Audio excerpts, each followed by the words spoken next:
So I wanted to ask, why poetry particularly? I've done a lot of other things too, and I think poetry. Actually, I wrote this in my personal statement.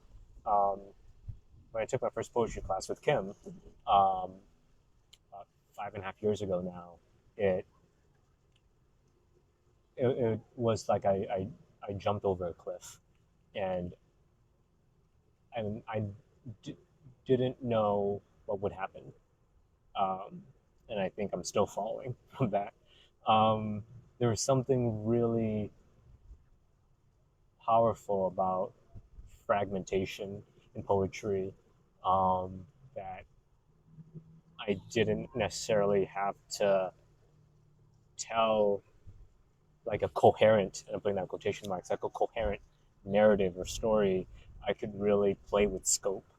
You know, I could, the same amount of real estate that it takes, one page, you could, it could cover 5 years, right? It could cover 100 years. It could cover 5 seconds. And I thought poetry does that really well. I think film also does that really well, right? It really pulls you in and tells you, hey, this is what you should pay attention to, um, in a way that I think is really exciting.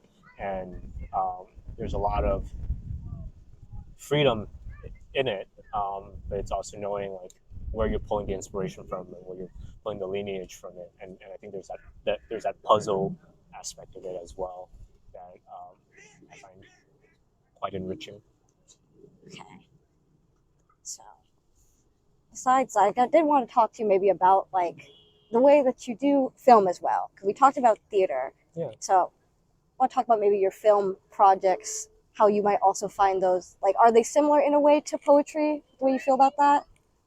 Uh, I think so. I mean, a lot of the films or the projects that I've made the last few years have been based off of my poetry, right? So yeah, like I think I'm especially drawn to film and the visual medium, but just how it, I said, like kind of pulls your attention and makes you focus on this and that, and just how much and the intentionality behind it, um, I think can be quite powerful. And there have been moments where I'll watch a film and there's a particular shot where I go, "Yo, that's it! What was that? Yes, that's total.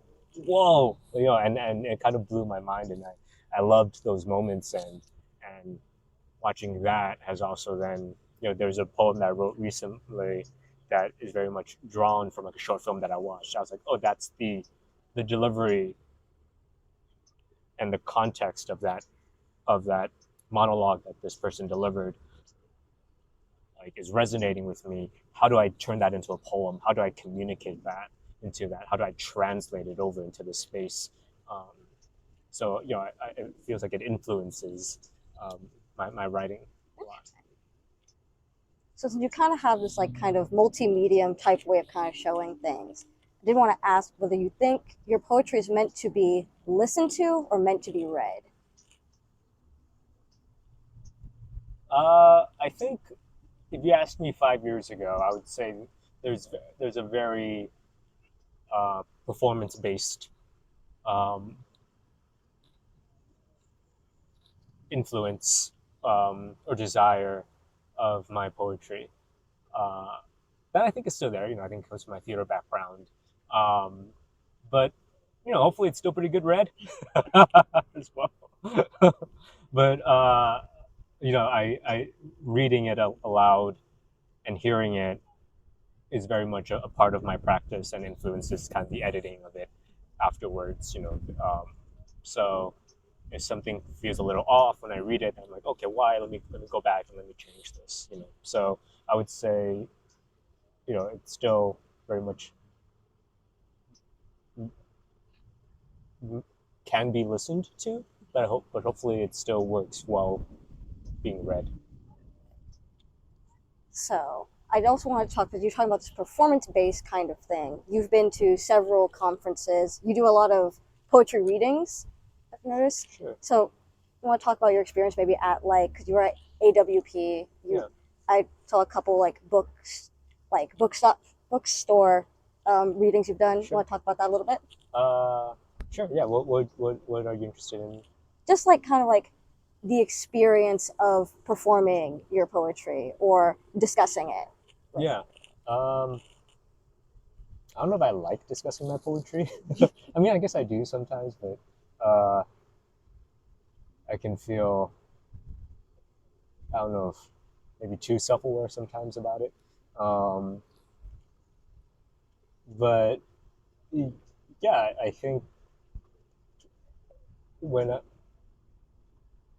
people are there, and I know how hard it can be to be at like a reading and trying to like visualize or see or be pulled into what the reader is providing you. So I think for me, it's like, oh, how do I do this piece justice, right? How do I make sure that it I can try to bring you as the listener into what I'm trying to read, and that doesn't always mean coming in really loud, coming in hot, and shouting, but how do I kind of create the atmosphere of what I'm trying to communicate with this piece? So I think that's extremely important, and I think the narrative one is interesting because it really I was trying to figure out. I was like, oh, I have 15, 20 minutes. I just want to read all the narrative pieces and string that together. And I think there's something quite powerful if you hear it out loud and you start seeing and listening to this narrative that's being communicated.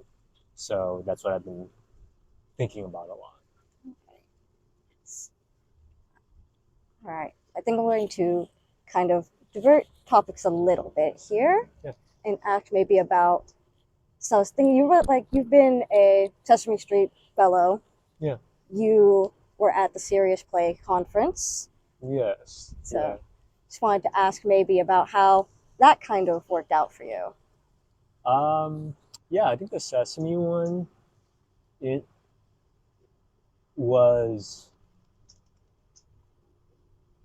I think it was a very fruitful experience. It got me, I think, to where I'm at now in terms of my career. It helped really support that or put me on, you know, people's radar. Um, what I found a lot with, you know, with school and with fellowships is like it just takes time. It doesn't happen right away. It just can take a few years for it to pop up again. But in that fellowship, it really, they taught us how to write a 12-minute script and just trying to put things into a structure. So that really helped. All I needed to hear was that. I was like, okay, I got it. Let me try to really think about doing this and applying it to,